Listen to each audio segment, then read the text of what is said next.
Bien, hermanos, vamos a orar, vamos a pedir al Señor que bendiga la predicación de su palabra. Señor, nosotros queremos darte muchas gracias por darnos el enorme privilegio de poder abrir tu palabra en esta tarde.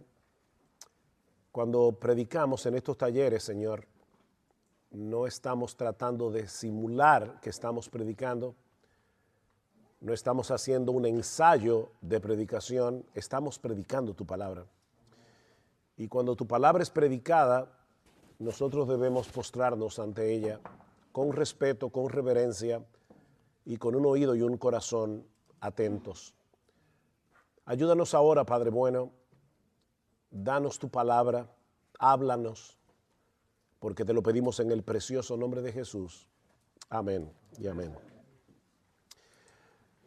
Si hay algo que aprendemos de las Escrituras, es el hecho de que los métodos de Dios son muy distintos a los nuestros.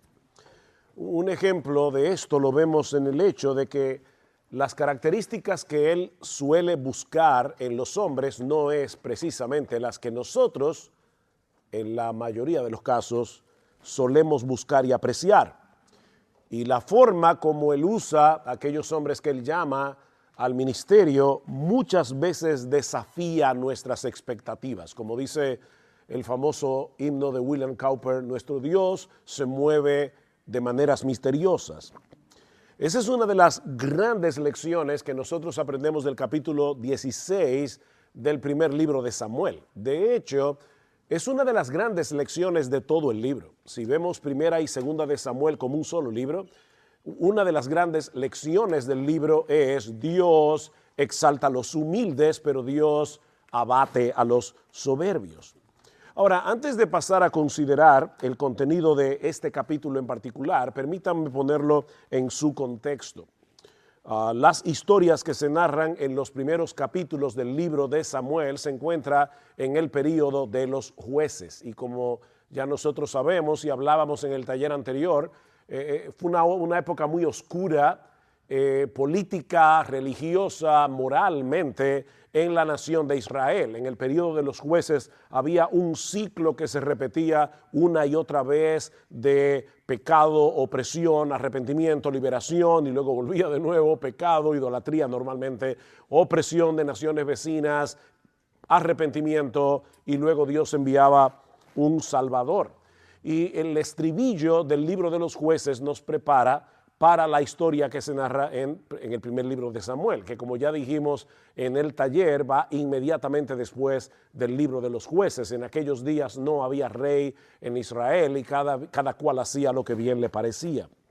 Ahora, es interesante notar que cuando Israel, en el capítulo 8 del primer libro de Samuel, le pide un rey a Samuel, y Samuel se molesta, y de paso Dios también, esto no fue agradable ni a los ojos de Samuel ni a los ojos de Dios, no fue por el hecho de que ellos pidieran un rey en sí mismo.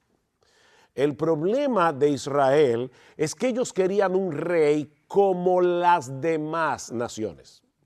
Israel había perdido de vista su identidad como nación escogida por Dios para hacer su especial tesoro sobre todos los pueblos de la tierra, como dice en Éxodo capítulo 19, en los primeros versículos. Israel cumpliría su misión siendo diferente al resto de las naciones.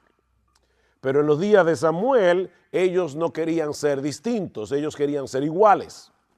Y Dios les dio lo que querían, proveyéndoles al rey Saúl en el trono de Israel. Dice en primera de Samuel, capítulo 9, versículo 2, que Saúl era un hombre joven y buen mozo. No había otro más bien parecido que él entre los hijos de Israel. Oigan esto, de los hombres arriba sobrepasaba a cualquiera del pueblo. En otras palabras, Saúl era presidenciable. Era un candidato que se veía bien en las vallas publicitarias. Físicamente parecía un buen candidato.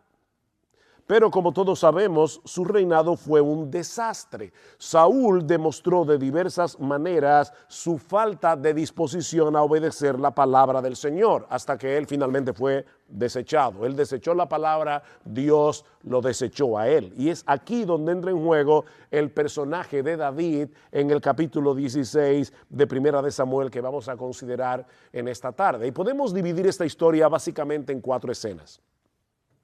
La primera escena es la comisión de Dios a Samuel, versículos 1 al 3. Y el Señor dijo a Samuel: ¿hasta cuándo te lamentarás por Saúl después que yo lo he desechado para que no reine sobre Israel?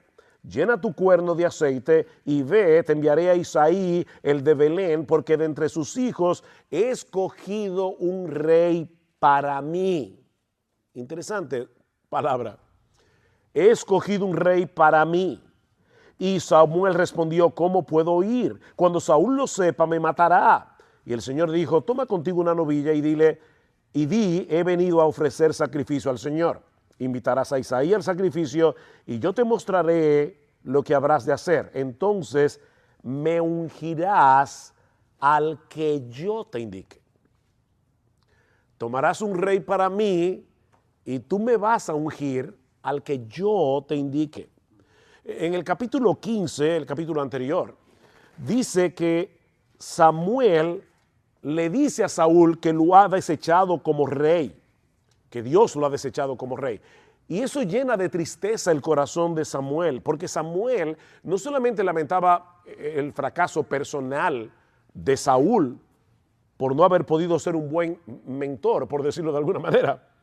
Él estaba lamentando la rebelión de Saúl y el hecho de que Dios lo hubiera desechado. Samuel amaba a Saúl, pero también es probable que él se estuviera preguntando lo que iba a suceder en el futuro inmediato de la nación ahora que la monarquía había fracasado.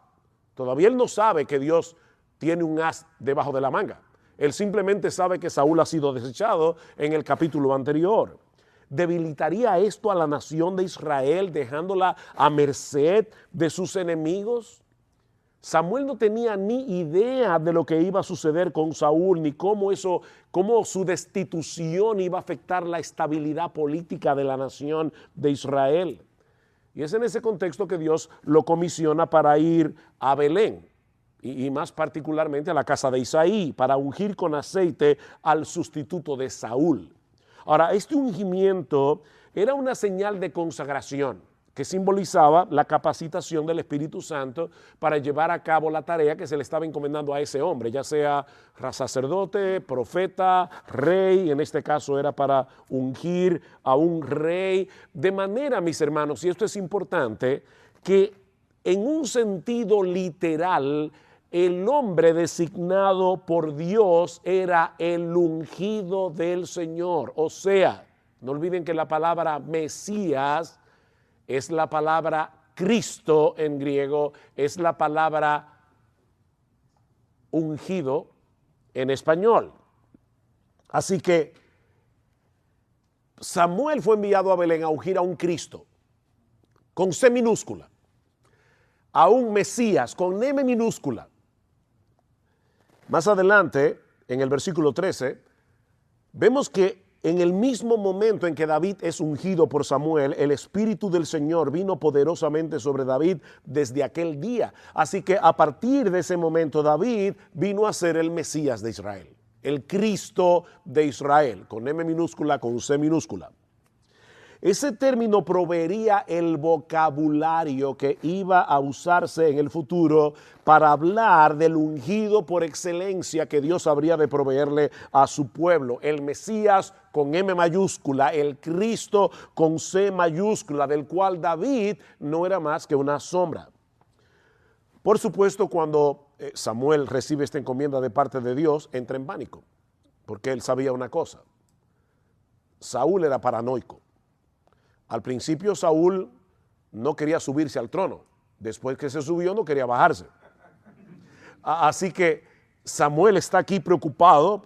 Él conocía el carácter irascible, el carácter paranoico de Saúl, pero Dios lo tranquiliza diciéndole que él no tiene que dar toda la información acerca de la razón de su visita a Belén. No es que Dios le está pidiendo a Samuel que mienta. Le está diciendo, tú vas a sacrificar y vas a ungir a un rey, pero tú no tienes que dar toda la información. Si alguien llegara a preguntarle, él podría decir, verazmente yo vine a ofrecer un sacrificio al Señor. Así que en obediencia al mandato de Dios, Samuel se dirige a la casa de Isaí y eso nos lleva a la segunda escena. Ya vimos la comisión de Samuel, veamos ahora en segundo lugar el criterio selectivo de Dios. El criterio selectivo de Dios, versículo 4. Samuel hizo lo que el Señor dijo y fue a Belén. Y los ancianos de la ciudad vinieron a su encuentro temblando. ¿Ven el problema aquí? Y diciendo, ¿vienes en paz? Y él respondió, en paz. He venido a ofrecer sacrificio al Señor. Consagraos y venid conmigo al sacrificio. Samuel consagró también a Isaí y a sus hijos y los invitó al sacrificio. Y aconteció que cuando ellos entraron, vio a Eliab y se dijo, ahí está, ciertamente el ungido del Señor está delante de él. Pero el Señor dijo a Samuel, no mires a su apariencia ni a lo alto de su estatura, porque lo he desechado, la misma palabra del capítulo anterior. Porque Dios ve no como el hombre ve, pues el hombre mira la apariencia exterior, pero el Señor mira el corazón. Entonces Isaí llamó a Abinadab y lo hizo pasar delante de Samuel. Y este dijo, tampoco a este ha escogido el Señor. Después Isaí hizo pasar a Sama y él dijo, tampoco a este ha escogido el Señor. Isaí hizo pasar a 7 de sus hijos delante de Samuel, pero Samuel dijo a Isaí, el Señor no ha escogido a estos. En todo este pasaje hay un juego de palabras en el original hebreo que no se capta en el español. Cuando el Señor comisiona a Samuel para que vaya a casa de Isaí, la razón que le da es que de entre sus hijos he escogido un rey para mí. Recuerden esa frase. La palabra hebrea raá, que significa escogido, significa también ver o mirar. ¿Ven el juego de palabras? El escogido es lo mismo que ver o mirar a una persona. Y aparece varias veces en todo el pasaje, traducida de diversas maneras. Versículo 6, y aconteció que cuando ellos entraron, vio a Eliab. Ahí está la palabra Rahab. Versículo 7, pero el Señor dijo a Samuel, no mires a su apariencia. Versículo 17, entonces Saúl dijo a sus siervos, buscadme ahora un hombre que toque bien y traédmelo, búsquenme un escogido en este caso. Versículo 18, y él respondió uno de los mancebos, y dijo, he aquí, he visto a un hijo de Isaí. Una y otra vez, el que está leyendo el texto en hebreo, se toca con la palabra ra, mirar, escoger, ver. Hay un énfasis aquí en el hecho de que Dios y el hombre tienen dos formas distintas de mirar. Los hombres tendemos a mirar lo que es externamente atractivo, lo que es externamente aceptable, pero Dios mira el corazón. Ya Samuel había visto que el hombre joven, alto, buen mozo, que inauguró la monarquía fue un fracaso. Ya Samuel había pasado por esa experiencia. Sin embargo, ¿qué hace tan pronto ve a Eliab? Comete el mismo error. Llega a la conclusión de que ese tiene que ser el ungido del Señor.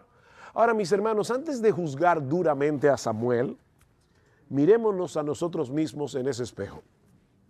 Porque todos tenemos la misma tendencia pecaminosa a poner nuestra confianza en meras apariencias. Escogemos lo que es impresionante a nuestros ojos, no con lo que encaja con el criterio de Dios. Ese es un problema que nosotros heredamos de nuestros primeros padres en el huerto del Edén. ¿Qué fue lo que Eva evaluó cuando vio la fruta prohibida? Dice, cuando la mujer vio que el árbol era bueno para comer y que era agradable a los ojos y que el árbol era deseable para alcanzar sabiduría, tomó de su fruto y comió y dio también a su marido que estaba con ella y él comió. Adán, en vez de ser el líder, lo que hizo fue seguir la voz de su mujer. Me llamó la atención, mi esposo y yo hace unos años fuimos a la Capilla Sixtina, no para adorar obviamente, sino para admirar los trabajos de Miguel Ángel, y yo nunca había notado que en el fresco que Miguel Ángel pintó en el techo se ve a Eva tomando de la fruta prohibida y a Adán bajando la rama. Miguel Ángel había interpretado correctamente el texto de Génesis 3. Desde ese momento y hasta el día de hoy, nuestra tendencia es andar por vista, no por fe. Mis hermanos, vamos a hacer aquí un ejercicio de honestidad. Cuando nosotros evaluamos a un siervo de Dios o cuando nosotros evaluamos un ministerio o evaluamos una iglesia, ¿cuáles son los parámetros que nosotros utilizamos? ¿Cuáles son los criterios? Si vemos una iglesia abarrotada de personas, ¿acaso no es verdad que tendemos a pensar de inmediato que la bendición de Dios está allí? Algo está pasando allí. Esa iglesia está llena de gente. O miramos más bien si en esa iglesia se está predicando fielmente la palabra de Dios. Si se está proclamando fielmente el evangelio de Cristo con claridad, si los creyentes están siendo edificados, si allá hay una verdadera comunidad de gracia donde los hermanos se ministran unos a otros, donde hay un verdadero amor cristiano entre los miembros de la iglesia. Mis hermanos, ¿cuál es nuestro criterio de evaluación?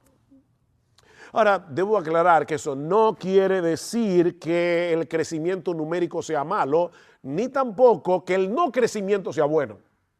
No, eso no es lo que estamos diciendo. Lo que estamos diciendo es que ese no es una tabla de evaluación. Punto. O sea, eso ni siquiera se debe tomar en cuenta. Sin embargo, otra vez, por favor, seamos honestos. No es verdad que esa es una de las cosas que nosotros solemos pensar desde que vemos una iglesia que está creciendo numéricamente. Dios está bendiciendo ese ministerio. Lo que Dios le dijo a Samuel en el versículo 7, debemos recordárselo a nuestro corazón una y otra vez. No mires a su apariencia ni a lo alto de su estatura, porque lo he desechado, pues Dios ve no como el hombre ve, pues el hombre mira la apariencia exterior, pero el Señor mira el corazón. El hombre que Dios está buscando es aquel que toma en serio su palabra. A este miraré, dice Dios en Isaías. Ese es el hombre en el que yo he puesto mis ojos, el hombre que toma en serio lo que yo digo, el hombre que toma en serio mi palabra, el hombre que tiene la disposición a obedecer la palabra de Dios por encima de las circunstancias. Mis hermanos, ¿cuál fue la razón por la que Dios desechó a Saúl? El hecho de que Dios desechó la palabra. Saúl tuvo la osadía de querer ofrecer holocaustos antes de salir a la guerra contra los filisteos. Y él sabía muy bien que si algo Dios había dispuesto en su palabra es que los oficios de rey y sacerdote no se mezclaban. Hay uno solo en quien se mezclan esos oficios, aparte de Melquisedec. Y es aquel que fue proclamado sacerdote según el orden de Melquisedec, nuestro Señor Jesucristo. Has obrado neciamente, le dice Samuel, no has guardado el mandamiento que el Señor tu Dios te ordenó. ¿Ven el énfasis? Pero ahora el Señor hubiera establecido tu reino sobre Israel para siempre. Pero ahora tu reino no perdurará. El Señor ha buscado para sí un hombre conforme a su corazón. No olviden esa frase. Y el Señor le ha designado como príncipe sobre su pueblo, porque tú no guardaste lo que el Señor te ordenó. El énfasis es muy claro. Saúl tuvo en poco el mandamiento del Señor. Así que, mis hermanos, la característica primordial del hombre que es conforme al corazón de Dios es que tome en serio su palabra. Y muchas veces tomar en serio la palabra es buscarnos problemas con la gente. No siempre nosotros seremos bien recibidos ni seremos populares cuando predicamos fielmente la palabra. Recuerdo a aquel famoso pastor que los diáconos lo llamaron aparte y le dijeron, pastor, últimamente usted ha estado acariciando al gato al revés. ¿Usted alguna vez ha puesto un gato al revés? Dice, bueno, volteen al gato. Pues yo voy a seguir predicando la palabra. Es un hombre que no es guiado por el pragmatismo, por lo que parece que da resultado. Miren, otra vez, vamos a hacer un ejercicio de honestidad aquí. Tú estás en tu iglesia, tienes 25 miembros, con las visitas suman más o menos 35, y resulta que en la esquina han puesto una iglesia que es una iglesia wow. O sea, ahí todo es wow. Y va mucha gente. No es una iglesia donde se predica fielmente la palabra, pero definitivamente tienen una banda súper wow, el sonido es súper wow, el edificio es súper wow. Y a la gente le encanta eso. Tú no sientes un gusanito por dentro que te dice, tal vez yo debería renovarme. Porque tú estás ahí domingo tras domingo predicando la palabra, pero la iglesia que está creciendo es en donde no se predica bien la palabra. ¿Qué haces? Sigue predicando la palabra. Deja que sea Dios que te evalúe. Y la evaluación de Dios es muy diferente a la nuestra, mis hermanos. Dios mira el corazón, Él no ve las apariencias. Ahora, cuando nosotros escuchamos la frase, un hombre conforme al corazón de Dios, ¿qué pensamos? Porque yo me temo que nuestra tendencia es a pensar primariamente en el corazón de ese hombre. Es un hombre conforme al corazón de Dios. Debe ser un hombre piadoso porque es conforme al corazón de Dios. Y aunque eso es verdad, lo cierto es que el énfasis de esa frase es en el acto selectivo de Dios antes que en la piedad del hombre. El teólogo australiano John Woodhouse dice que esa frase significa un hombre en el que Dios ha puesto su corazón. Es diferente. Nos habla, dice Woodhouse, del lugar que ese hombre tiene en el corazón de Dios antes que señalar el lugar que Dios tiene en el corazón de ese hombre. Es un hombre conforme al corazón de Dios, porque Dios lo ha escogido. Dios ha decidido poner su corazón sobre ese hombre, y es en ese sentido que es conforme al corazón de Dios. Y eso lo vemos claramente en el capítulo 7 de Segunda de Samuel, el capítulo famoso donde Dios hace un pacto con David. David está reflexionando en lo que Dios ha hecho por él y por su casa al prometerle que de su descendencia vendría alguien que iba a ocupar el trono de Israel para siempre. Y escuchen lo que dice en el versículo 20. ¿Y qué más podría decirte David? Pues tú conoces a tu siervo, oh Señor Dios, a causa de tu palabra, conforme a tu propio corazón, la misma frase de Primera de Samuel, tú has hecho toda esta grandeza. Conforme a tu propio corazón, tú has hecho toda esta grandeza para que lo sepa tu siervo, oh Señor Dios, por eso tú eres grande, pues no hay nadie como tú, ni hay Dios fuera de ti, conforme a todo lo que hemos oído con nuestros oídos. Así que fue Dios el que puso su corazón sobre David, obrando en David para que David pusiera su corazón en Dios. La iniciativa, mis hermanos, siempre es de Dios. El relato bíblico siempre deja en claro que la gloria es de Dios y no nuestra, aun cuando tú y yo seamos fieles en obedecerle a Él, en obedecer su palabra. La gloria siempre es de Dios porque es Dios el que misteriosamente está inclinando nuestro corazón para que nosotros seamos obedientes a la palabra de Dios. 1 Corintios 4:7, ¿qué tú tienes que tú no hayas recibido? Y si lo recibiste, ¿por qué te glorías como si no lo hubieras recibido? O 2 Corintios 4:7, recuerden eso, 2 Corintios 4:7, cualquiera de los dos. nosotros tenemos un tesoro en vasos de barro para que la excelencia del poder sea de Dios y no nuestra. ¿Ven? La excelencia del poder siempre es de Dios. En nosotros solamente está el barro y el barro sale por alguna parte. Somos responsables de nuestra obediencia, pero reconociendo nuestra debilidad, debemos pedirle a Él, como hace el salmista una y otra vez en el Salmo 119. ¿Qué le pide el salmista a Dios? Haz bien a tu siervo.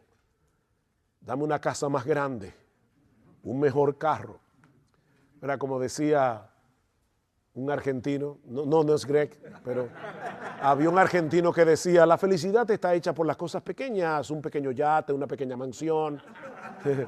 Entonces, ¿cuál es el bien que el salmista quiere? Haz bien a tu siervo que viva y guarde tu palabra. No es lo que le está pidiendo. Señor, tú hazle bien a tu siervo, y lo que yo te estoy pidiendo es que tú me des vida y un corazón inclinado para cumplir tu palabra.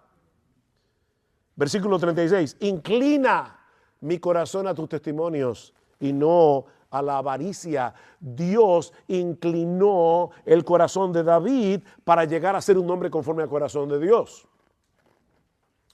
Lo que nos lleva a la tercera escena de este pasaje. El rey pastor escogido y ungido. Ya vimos la encomienda que Dios le da a Samuel. Ya vimos el criterio de Dios para cumplir esa encomienda. Veamos ahora el rey pastor que fue escogido y ungido. Todos los hijos de Israel, y hay una ironía clara en el pasaje, se presentan uno tras uno delante de Samuel. Los hijos de Isaí, pero todos fueron desechados por Dios. Eran 7, sin David, se mencionan 3, porque luego los vamos a ver en el capítulo 17. Pero se mencionan estos 3 en la batalla contra los filisteos. Así que Samuel le pregunta a Isaí en el versículo 11, ¿son estos todos tus hijos? Y vuelvo y reitero, esta parte de la historia está cargada de ironía porque dice en el versículo 5 que Samuel había invitado a esa cena, dice específicamente, versículo 5, a Isaí y a sus hijos. Él no le dijo, mándame buscar a todos tus hijos mayores. Dijo, Isaí, mira, ven, que vamos a hacer una cena en tu casa y tráeme a tus hijos. Pero David no estaba ahí. No sabemos por qué. ¿Por qué David no estaba allí? Bueno, el texto no lo dice, pero por la respuesta de Isaí, más adelante, podemos inferir que David no era considerado en ese momento lo suficientemente importante como para estar sentado a la mesa, nada más y nada menos que con el profeta y juez Samuel. Samuel era un personaje en aquellos días. Aún queda el menor que está apacentando las ovejas. O sea, aquí tenemos un muchacho que para colmo tiene el oficio de pastor. No parece ser el más indicado para llegar a ser rey de Israel, pero ese era precisamente el que Dios había escogido. Versículo 11, perdón. Y Samuel dijo a Isaí, ¿son estos todos tus hijos? Y él respondió, aún queda el menor que está apacentando las ovejas. Entonces Samuel dijo a Isaí, manda a buscarlo, pues no nos sentaremos a la mesa hasta que él venga acá. ¿Recuerdan lo que dijo Ana en su cántico al principio del libro?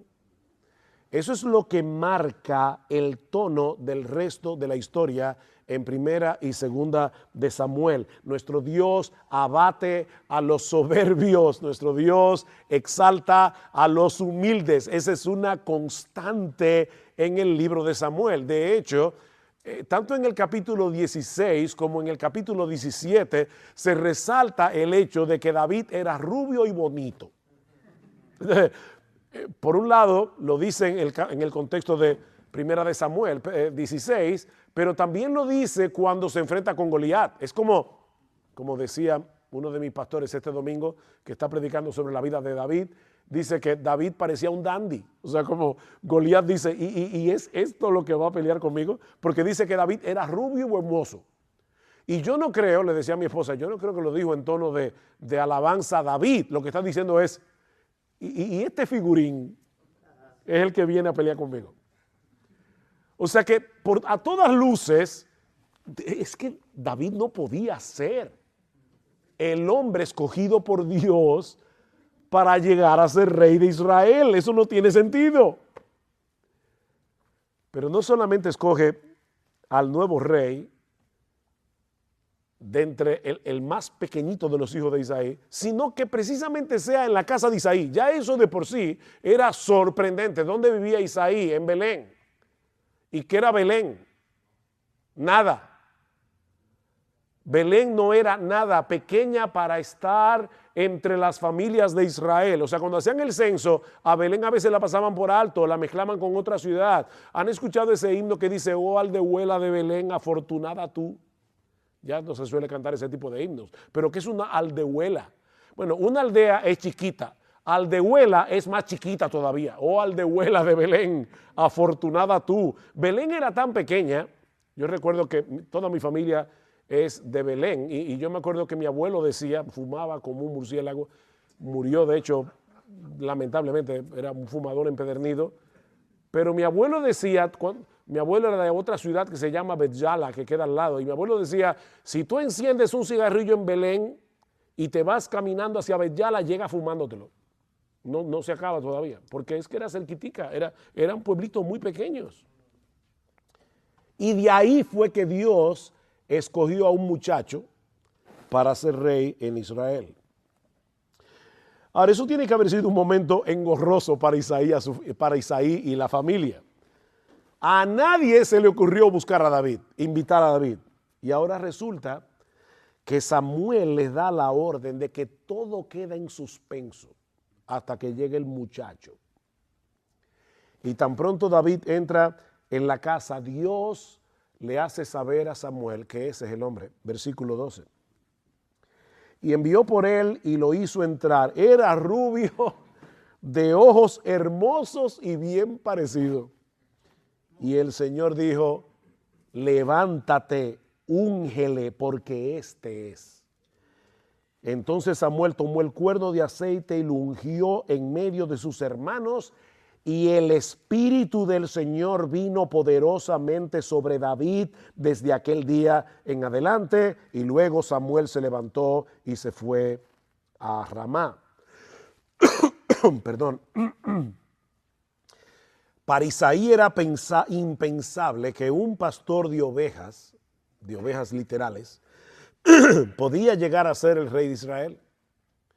Pero resulta que ese es el tipo de rey que Dios está buscando. Alguien que apacentara a su pueblo con sabiduría para guiarlos hacia él. Esto es importante. Aquí también hay otra ironía. David era pastor de ovejas y Dios estaba buscando a un pastor para su pueblo. A un rey que no fuera como Saúl. A un rey que no fuera como los reyes de las demás naciones. Él quería a un pastor. Cuando Natán fue enviado a David para hacerle saber que Dios establecería su trono para siempre, Dios le recuerda lo que se esperaba de él. Dicen segunda de Samuel 7:8. Así que el Señor de los ejércitos, así dice el Señor de los ejércitos, yo te tomé del pastizal de seguir las ovejas para que fueras príncipe sobre mi pueblo Israel. Yo te tomé del pastizal para que seas príncipe. Dice Tim Chester, cuando David llegó a ser rey, su descripción de trabajo no cambió, lo que cambió fue el rebaño. Era un rebaño de ovejas, ahora era el rebaño del pueblo del Señor. No era para seguir pastoreando las ovejas de su papá, sino para seguir pastoreando las ovejas de Dios el Padre. Esto era lo que Dios quería que hicieran los reyes escogidos por Él. Aunque estuvieran sentados en un trono y no trabajando en el campo, se suponía que los reyes de Israel eran pastores. Esa es la figura que Dios usa en el Antiguo Testamento para referirse a los líderes de su pueblo. Ezequiel 34, hijo de hombre, profetiza contra los pastores de Israel. Esos eran los líderes. Profetiza y di a los pastores, así dice el Señor Dios, ay de los pastores de Israel que se apacientan a sí mismos. ¿No deben los pastores apacentar al rebaño? Y más adelante, mis ovejas andan errantes por todos los campos y por todo collado alto. Mis ovejas han sido dispersadas por toda la faz de la tierra sin haber quien las busque ni pregunte por ellas. ¿Qué hará Dios para resolver esa situación? Remover a los pastores falsos para reemplazarlos por el único pastor que podía llenar la medida. Dice en Ezequiel capítulo 34, entonces pondré sobre ellas a un solo pastor que los apacentará, mi siervo David. David. Pero David estaba muerto. Evidentemente, el profeta Ezequiel está hablando de otro David. Dice, los líderes religiosos de mi pueblo no están pastoreando a las ovejas. Así que yo me voy a buscar a otro. Dice, mi siervo David, él las apacentará y será su pastor. Y yo, el Señor, seré su Dios. Y mi siervo David será príncipe en medio de ellas. Yo, el Señor, he hablado. Mis hermanos, ¿hay algún texto del Nuevo Testamento? ¿Recuerdan los ecos de los que hablamos la vez pasada? ¿Hay algún texto del Nuevo Testamento que viene a nuestras mentes cuando escuchamos estas palabras de Dios en Ezequiel 34? ¿Ustedes recuerdan el milagro del repartimiento de los panes en Marcos capítulo 6, donde Cristo alimentó 5,000 personas? Dice en el versículo 34 que el Señor Jesucristo en ese contexto vio a una gran multitud y tuvo compasión de ellas porque eran como ovejas sin pastor. Ezequiel 34, y comenzó a enseñarles muchas cosas. Marcos nos está diciendo aquí, ¿ustedes recuerdan que Dios había dicho que iba a enviar a un pastor? Bueno, miren cómo Cristo se sintió cuando vio a las ovejas de la casa de Israel. Estaban como ovejas sin pastor. Y todos conocemos, obviamente, lo que el Señor dice de sí mismo en el capítulo 10 del Evangelio de Juan. Yo soy el buen pastor y el buen pastor da su vida por las ovejas. Gracias. Ese es el rey pastor que nosotros necesitamos. Mis hermanos, la tendencia natural de nuestro corazón es escoger a Eliab o a algunos otros de los hijos de Isaí.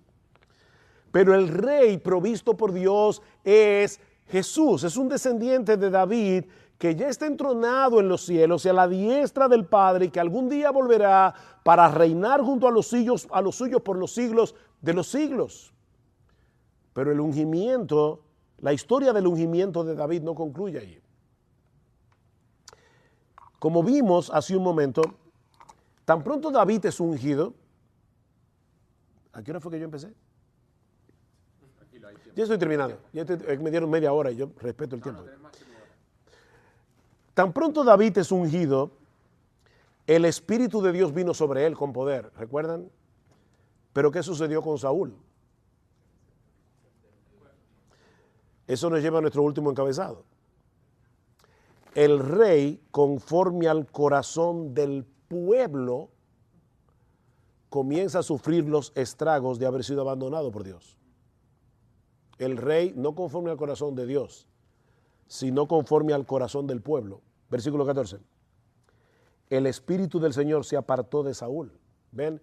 El Espíritu del Señor vino con poder sobre David. El Espíritu del Señor se apartó de Saúl. ¿Perdió la salvación? No, estamos hablando aquí de que el Espíritu de Dios venía sobre ciertos hombres, los ungía para ser Mesías de Israel, para ser los ungidos de Israel, para cumplir una labor específica, rey, profeta, sacerdote. En este caso, como Saúl había sido desechado, el Espíritu de Dios que lo capacitaba para ser rey, se apartó de Saúl. Y un espíritu malo de parte del Señor le atormentaba. Recuerden que en el Antiguo Testamento una de las funciones del Espíritu era capacitar a las personas llamadas por Dios para llevar a cabo un oficio. Al ser desechado por Dios como rey, el Espíritu de Dios abandona a Saúl y viene un espíritu malo. Ahora, la palabra que se traduce como malo también significa miserable. en el hebreo. Así que muy probablemente no se trata de un espíritu demoníaco, sino más bien algo que hacía sentir a Saúl el tormento de saberse desechado. No necesariamente fue que vino un demonio, sino que de alguna manera Dios hacía ver a Saúl la miseria de ser desechado por él. Y a partir de ese momento Saúl se vuelve cada vez más volátil, cada vez más irascible, cada vez más paranoico. Así que el mismo Saúl, increíblemente, pide que le busquen a alguien que pueda tocar el arpa delante de él para calmar su ansiedad. ¿Y a quién buscaron? A David, versículo 15. Yo creo que esta agua es mía, así que voy a tomar esta mejor, que no está fría. Dice en el versículo 15, entonces los siervos de Saúl dijeron, he aquí ahora un espíritu malo de parte de Dios te está atormentando. Ordene ahora a nuestro Señor, a tus siervos que están delante de ti, que busquen a un hombre que sepa tocar el arpa, y cuando el espíritu malo de parte de Dios esté sobre ti, él tocará el arpa con su mano y te pondrás bien. Entonces Saúl dijo a sus siervos, buscadme ahora un hombre que toque bien y traédmelo. Y respondió uno de los mancebos y dijo, he aquí, he visto a un hijo de Isaí, por casualidad de la vida.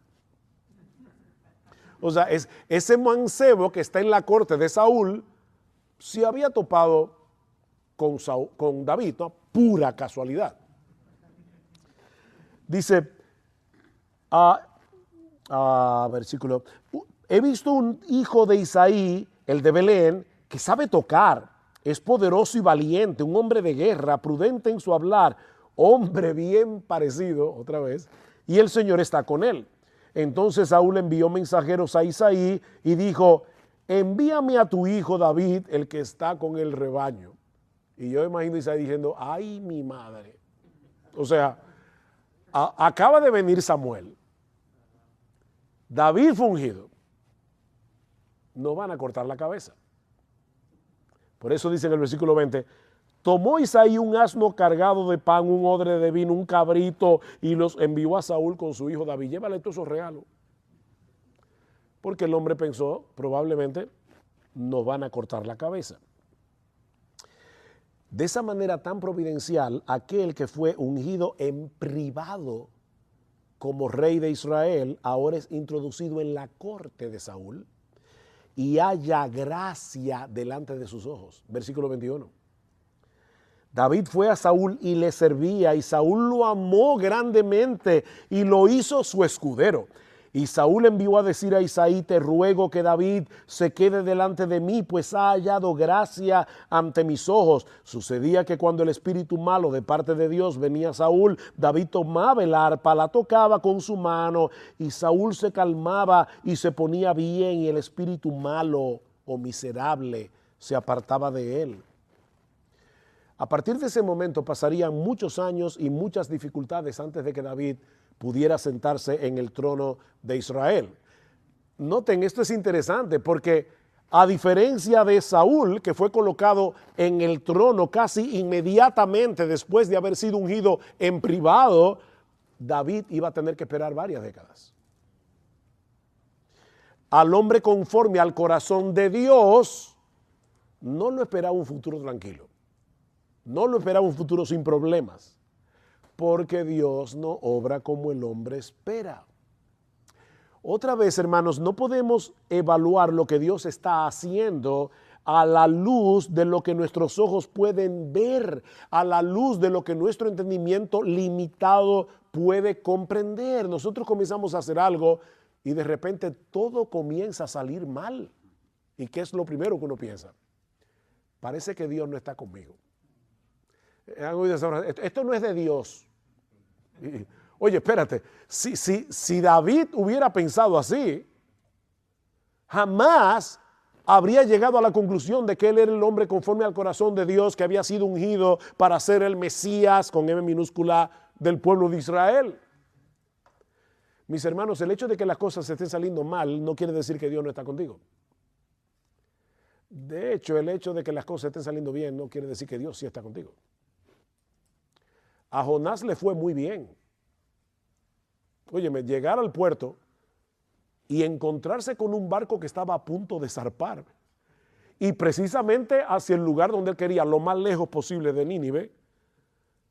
Qué providencial. Eso tiene que ser del Señor.